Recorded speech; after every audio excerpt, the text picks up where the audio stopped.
Bitcoin president.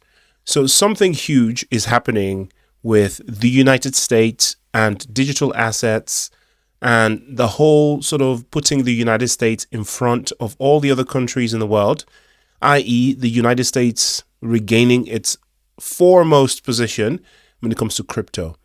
Now, unfortunately, this has become an issue for Bitcoin and Bitcoin maximalists.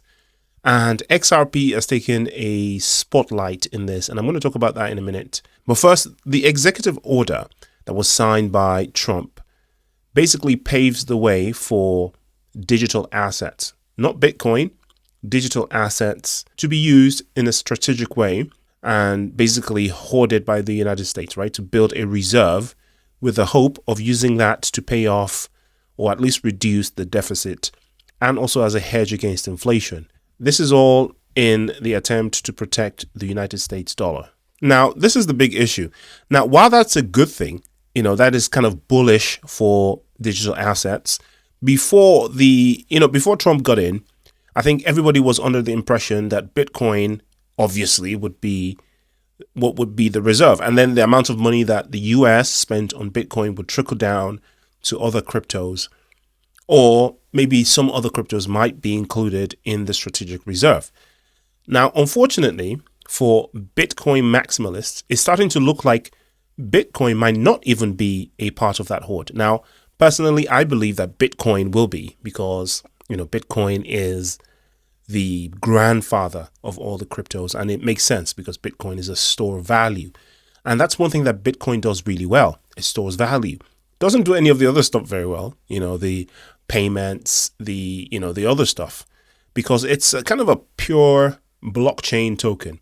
This is why I don't like ordinals and all that. I'm not a Bitcoin maximalist myself, but I am a Bitcoin purist. So I believe that Bitcoin should be used for what it was intended for, which was to be a store of value.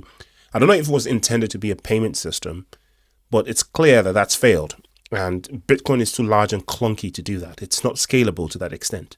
I believe that other cryptos have come along and solved all of the problems and all of the limitations of Bitcoin, which is why we have XRP, which is why we had Ethereum in the first place, which is even why we have, Litecoin and the Lightning Network, and even Ordinals is attempting to solve some of those problems, but on Bitcoin itself. But I think Ordinals and things like that are trying to resolve a problem that has already been solved by other cryptos, right? Ethereum has already resolved a smart contracts issue, and now we have multiple chains that do that as well. Anyway, that's a completely different story. So not only is it looking less likely that, the United States is going to go all in on Bitcoin, it looks like they already have the Bitcoin that they need. They've got the Silk Road Bitcoin. Of course, they need a lot more if that's going to be a strategic reserve. But it seems like they're going to be buying other things as well, with, again, XRP being the one that is ahead of all the others, right? Not only because you have people whispering in the ears of Donald Trump, such as Brad Garlinghouse, you also have the obvious, right? Captain Obvious when it comes to banking money and the RLUSD's link with the US dollar, etc., etc., etc. Also, some of the moves that were made by Donald Trump in allowing banks to custody Bitcoin paves the way for the likes of Morgan Stanley, Goldman Sachs, and other big US-based banks to work together to create this reserve. So obviously the custody aspect of it has to be handled by organizations that are US-based and that are able to custody such large amounts of value, trillions of dollars. I think the primary issue, and a lot of people have talked about it, is the fact that Bitcoin is kind of an anonymous origin product.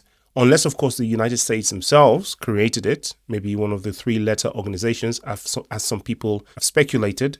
I don't think so. I think there's an actual Satoshi Nakamoto, or at least a group called that are genuinely anti-establishment, that are genuinely anti-US dollar, anti-traditional finance, right? I think there's an actual team of people or a person that's given us Bitcoin with the dream of disconnecting from this stuff, right? But I think that the fact that it's anonymous, it may well be an American source. I think it is, but we don't know. So unfortunately, that's out of the picture. They will, I think, get Bitcoin as part of the hoard because it's grandfathered in. But I think that they're going to diversify into US based coins. I think Ethereum is completely out because we know the origins of that, and that's not really American in the same way that Donald Trump would like it to be anyway. And then what else do we have? We have XRP. We have Ripple, which is an American company through and through. Obviously, the XRP ledger is actually decentralized, so that's not strictly speaking American, but RLUSD is American, right? And it's backed by the US dollar and dollar equivalents, including, government stuff, right? So XRP more and more is looking like one of the major tokens that's going to be used to build said reserve, which then opens another floodgate of liquidity to come to XRP. So now we have all the other things we had before: futures, RWAs, AMMs, payments, international this, international that. And now we have national currency reserves by the biggest economy in the world. That's amazing. So XRP has just become extremely, extremely bullish. And as a result of that, we now have a new enemy, and that is the Bitcoin maximalist. The Bitcoin maximalist already hated XRP, but now that XRP appears to have eaten Bitcoin's lunch in the American Treasury, it seems that there's now a campaign against XRP on social media. I've seen posts asking people to band together and, protest against the possibility of XRP being bought to be a strategic reserve. Only Bitcoin, they say. But these same people are backing banks, governments, and organizations that Satoshi Nakamoto designed to disconnect from. So Bitcoin was designed to disconnect from all of this stuff. But over the years, we've had Grayscale, and then we had Michael Saylor with his macro strategy company. And then now we have BlackRock, Fidelity, and now we have the United States government. These are all the entities that we've been trying to get away from, right, in the first place. So all of a sudden, all these purists, Bitcoin maximalists, have forgotten about their ethos and their raison d'etre of the blockchain that is Bitcoin. And they're now fighting to be the ones to be picked by these organizations. Bitcoin, if you're a true Bitcoin purist, you should be fighting against it being used as a reserve currency. You should be fighting against it being used by banks and stuff. Because if you look at the ETFs, right? Like I saw this story, NASDAQ seeks amendment to BlackRock's Bitcoin ETF for in-kind redemptions. So this is BlackRock and their ETF. They're applying for a kind of privilege treatment, something that they're going to be able to do with Bitcoin that you, the retailer, won't be able to do. So what they're trying to do, the BlackRocks and the powers that be of this world in traditional finance, is integrate Bitcoin into that existing traditional finance in the way that it benefits them over you, the retail. And the whole point of Bitcoin was to free you from the shackles of this setup in the first place.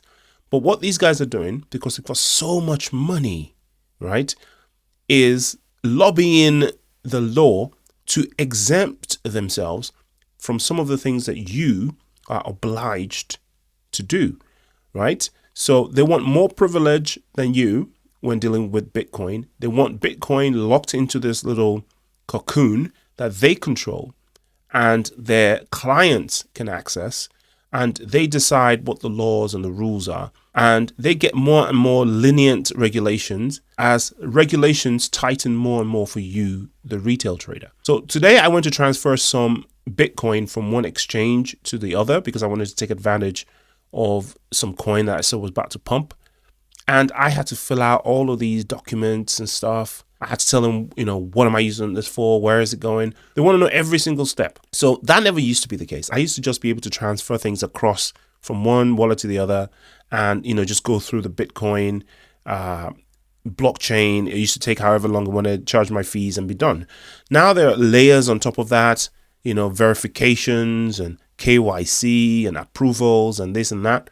And that's only going to get worse. On the other hand, for these large companies, Fidelity, Goldman Sachs and whatever, things are going to get relaxed for them, An entire legislation was relaxed so that they can now custody Bitcoin, right? They can custody crypto. So they are getting more and more opportunities and avenues to come by and hold crypto, while yours are being reduced systematically less and less.